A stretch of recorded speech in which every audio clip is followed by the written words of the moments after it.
بلاکچین یومی چیست؟ آشنایی با ارز دیجیتال و توکن یومی. این روزها و با دیجیتالی تر شدن جهان شیوه مدیریت امور مالی هم در حال تغییره. کریپتوکارنسی ها و فناوری بلاکچین بخش عظیمی از این تغییر هستند و در این بین بلاکچین یومی رو میشه به عنوان یکی از امیدوار کننده ترین پروژه های این فضا معرفی کرد. سلام، کریپتو ایجنسی برگشته تا با شما راجع به بلاکچین یومی و توکن اون صحبت کنه. حتما چنل رو سابسکرایب کن و اون زنگوله کوچیکم بزن، چون با ویدیوهای ما همیشه از مهمترین و جدیدترین اخبار حوزه ارزهای دیجیتال با خبر خواهیم بود.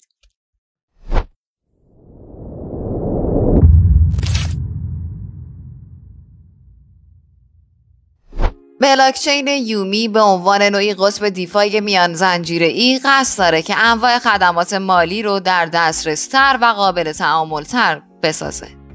از اونجایی که بلاکچین رمزارزی یومی با توجه به کیت توسعه نرم افزار کازماس SDK و سازگار با ماشین مجازی اتریوم یا همون EVM ساخته شده، توانایی اینو داره که با اتریوم و همچنین با باقی بلاکچین ها ارتباط برقرار کنه.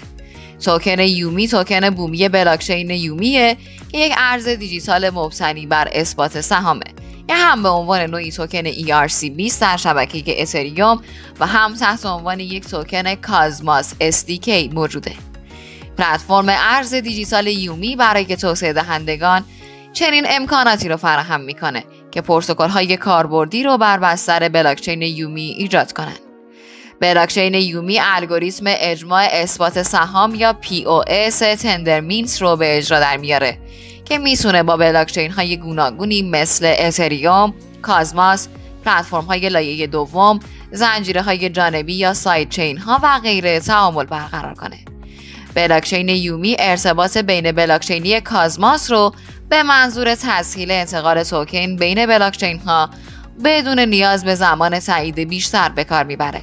از این رو توکن های غیر قابل تعویض یا NFT، داده های اوراکل و باقی توکن ها رو میشه بین زنجیره ها انتقال داد. کلاً تیم توسعه دهنده رمزارز یومی امید داره که وامدهی و استقراض بین زنجیره‌ای و همچنین استیکینگ چند زنجیره‌ای رو ممکن کنه و با انجام این کار صنعت دیفای رو برای تمامی افراد در دسترس‌تر و کارآمدتر بسازه.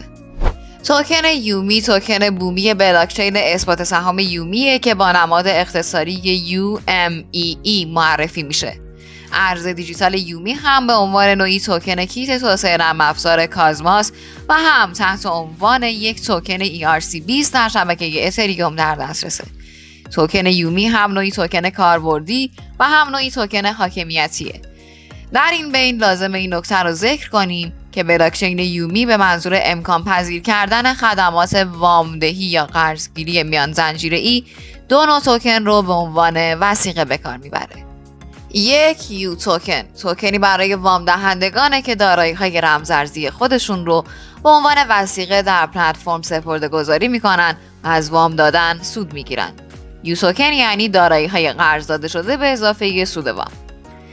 دو می توکن، توکنی برای استیک کنندگانه که توکن های خودشون رو به وسیله بلاکچین ارز دیجیتال یومی استیک کرده تا پاداش بگیرن. می توکن مساوی با دارایی های استیک شده به اضافه پاداش استیکینگ.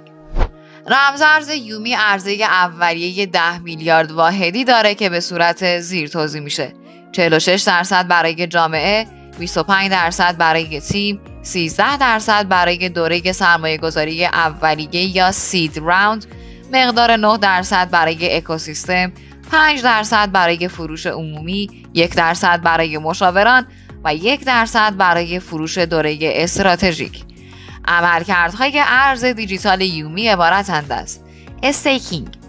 کاربران توانایی اینو دارن که توکن یومی رو به منظور مشارکت در الگوریتم اجماع اثبات سهام استیک کرده و پاداش دریافت کنند. پرداخت کارمزد تراکنش ها. توکن یومی به عنوان کارمزد تراکنش ها در شبکه بلاکچین یومی به کار برده میشه. این کارمزدها در ادامه به عنوان پاداش به اعتبار سنج‌ها تعلق میگیرند. مشارکت در حاکمیت شبکه. کاربران توانایی اینو دارن که توکن یومی رو برای مشارکت در حاکمیت شبکه به کار ببرن و به تغییرات به روزرسانی ها و پیکربندی های بلاکچین یومی رأی بدن. ارز دیجیتال یومی رو میتونید از صرافی های رمزارزی شناخته شده ای از جمله کوینکس، OKX، Gate.io و هاتبیت خریداری کنید. با این تفاوت که برعکس باقی ارزهای دیجیتال اصلی، توکن یومی رو نمیشه به صورت مستقیم با ارز فیات خریداری کرد.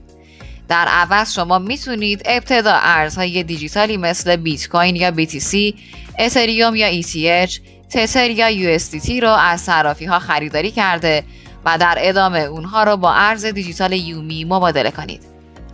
از سوی دیگه توکن یومی نوعی توکن ERC20 یعنی اینکه تمامی کیف پولهای معتبر پشتیبانی کننده از اتریوم از این کریپتوکارنسی هم پشتیبانی میکنن. مواردی مثل کیف پولهای تراست والت و متاماسک. خب نوبتی هم که باشه نوبت شماست. بگیم ببینم که نظر شما راجع به بلاکچین یومی و اهدافی که در سر داره چیه؟ آینده ی توکن این بلاکچین رو چجوری پیش بینی میکنید؟ تو بخش کامنت ها نظرات و تحلیل های خودتون رو با ما در میون بذارید. این ویدیو رو با باقی دوستان علاقه‌مند به دنیای ارزهای دیجیتالتون به اشتراک بذارید. اگه تازه با چنل ما آشنا شدین حتما یه سری هم به باقی ویدیوهامون بزنید.